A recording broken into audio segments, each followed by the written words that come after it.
Hello mga persa, maulang hapon sa inyo dyan. May panibago tayong i-vlog. Ito mga persa.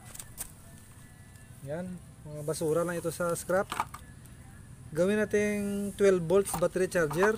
Ito siya. Subukan natin ito. I-try muna natin ito kung mapagana pa natin. Magawin natin charger. Okay. Hanap tayo dito ng kanya. Ito. Ito ilagay yun. Yan. Okay.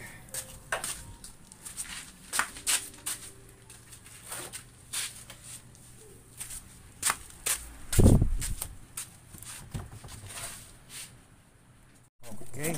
Pisa na natin. Kung natin gawin, hanapin natin ang 20 volts at saka 12 volts na supply.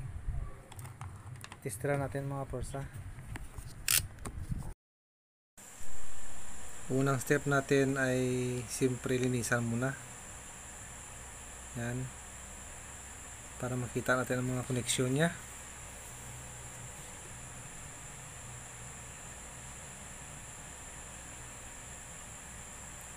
Testira natin, hanapin natin ang 220 sa times 1.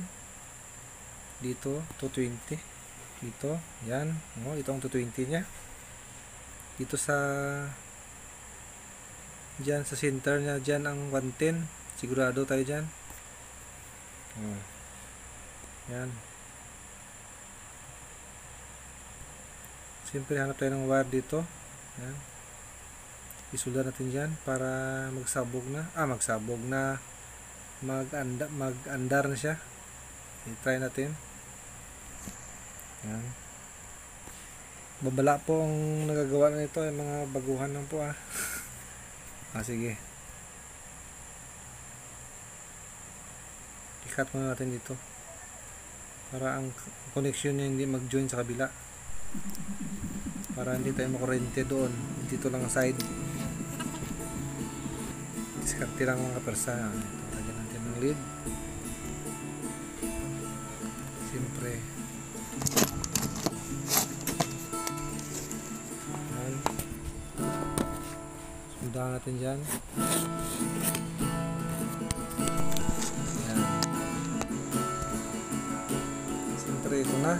Subukan natin. Distansya muna tayo ng konti para 20. Yan. Check natin. Meron talaga ito 20. Ang next step natin, hanapin natin dito ang AC na 12 volts. Dito na side. Dito na side. Meron kunti itong kunting baba tayo sa 50 volts. Ayan. Kita natin ang supply niya. Ayan sa kabila. Meron. Itong dalawa 18. Okay, 18 volts. So dito tayo maglagay ng diode. Itong zero nya.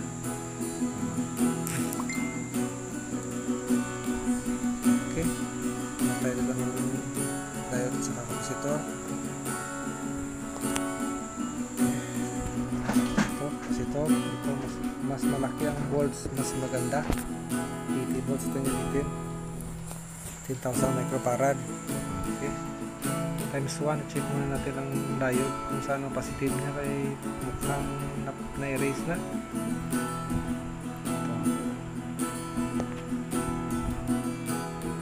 Ito ang positive niya mga persa. Dito na ang positive niya. Positive niya.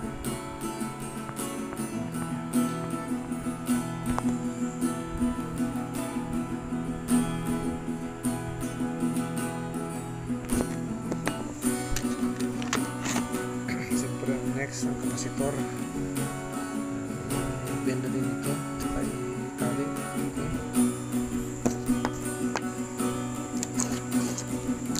Yan. Soldarin. Kaya tayong dito ng wire sa zero. Ito ang zero niya.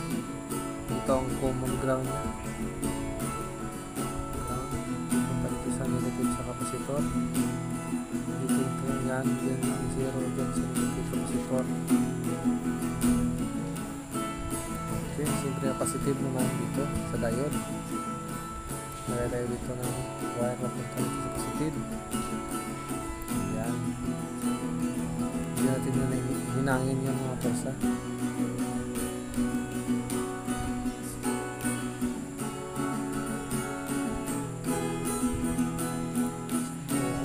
Check natin. Meron na. Meron yung supply. Subukan kung meron siyang 12 volts din. Ayan, BG talaga siyang 12 volts. So, lagyan natin ng wire dito sa positive dito.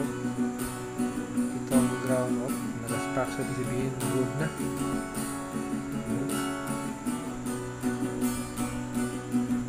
Ayan, 12 volts sarado talaga. Fix siya na 12 volts. So, lagyan natin ito. Ayan. Okay, battery charger controller. Automatic cut off ito pag ma-pull ang battery mo. Ayan. Dito ang input, dito ilagay ang transformer. Ayan. Sa kabila naman, dito natin ilagay ang battery. Dito naman na side, dito natin ilalagay ang positive dito. Ayan. Ayan. Dito naman ang i-solder natin. Okay, ang positive yun. Dito naman sa kabila ang negative. Ayan. Makita mo may 10 volts siya. 10 na lang, ibig sabihin na lobat. Isaksak ko 10. Magiging 13. Ayan o, may 13 siya. Thank you for watching.